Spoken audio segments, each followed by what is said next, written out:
देखो, आज ये हिमाचल प्रदेश में जो दूसरे चरण में जो कोरोना आया है, उस कोरोना ने सबको हिला के रख दिया है।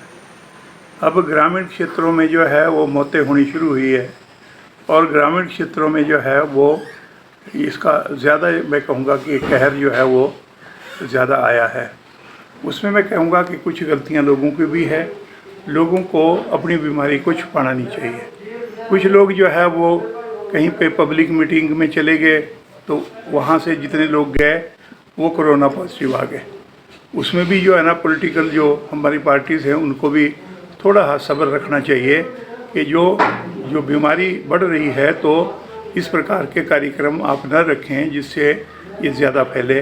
जैसे स्वार घाट में पीछे मुख्यमंत्री जी का कार्यक्रम हुआ था, तो उसमें मैं कहूँगा गांव के गांव जो है वो संक्रमित हुए हैं।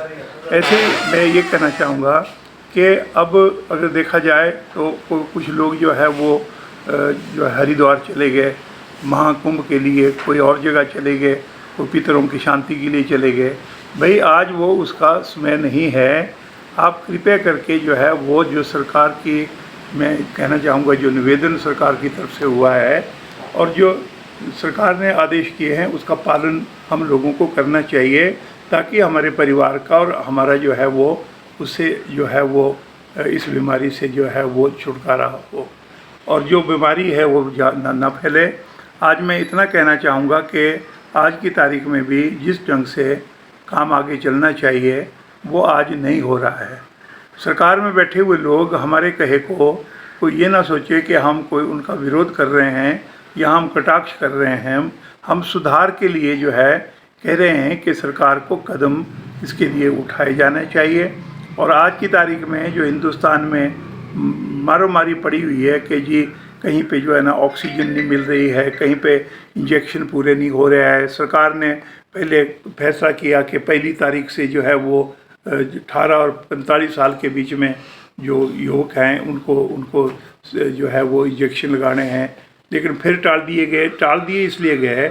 सरकार को भी मानना चाहिए कि क्योंकि सरकार उसके लिए तैयार नहीं थी, और आज क्योंकि इंजेक्शन अगर लगाने हैं तो इंजेक्शन जो है वो सप्लाई होके आज डिस्ट्रिक्ट जो हमारे जो ऑफिसर्स हैं, सीएमओ का ऑफिस है, वहाँ तक ये नहीं गए हैं। तो इसलिए मैं कहूँगा कि दवाई का इंतज़ाम भी होना चाहिए। आज अगर सैनिटाइजेशन की बात है, जब तक हम सारे लोग इकट्ठे होके इसके ख़िलाफ़ लड़ने के लिए संकल्प नहीं लेंगे, तब तक मैं कहना चाहूँगा बड़ा मुश्किल है।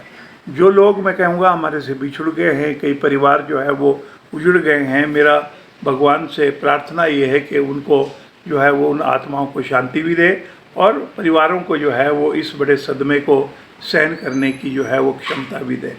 मेरा निवेदन ये है कि आज की तारीख में हमारे को इसको सीरियसली लेना चाहिए, और ये नहीं है कि जी हम कोई ऐसा करें कि जी मेरा पड़ोस में आदमी जो है वो अनअटेंडेड रह जाए। भाई, अगर मान लो बीमारी को रोकना है तो हम लोगों को सबको धर्म और जाति से ऊपर उठ के इसके लिए जो है वो मुहिम छेड़नी चाहिए। हमने ये मुहिम छेड़ी है, किसी को अच्छी लगे बुरी लगे, लेकिन ये हमारा 8वां दौर है जबकि हम सैनिटाइज अपने चुनाव क्षेत्र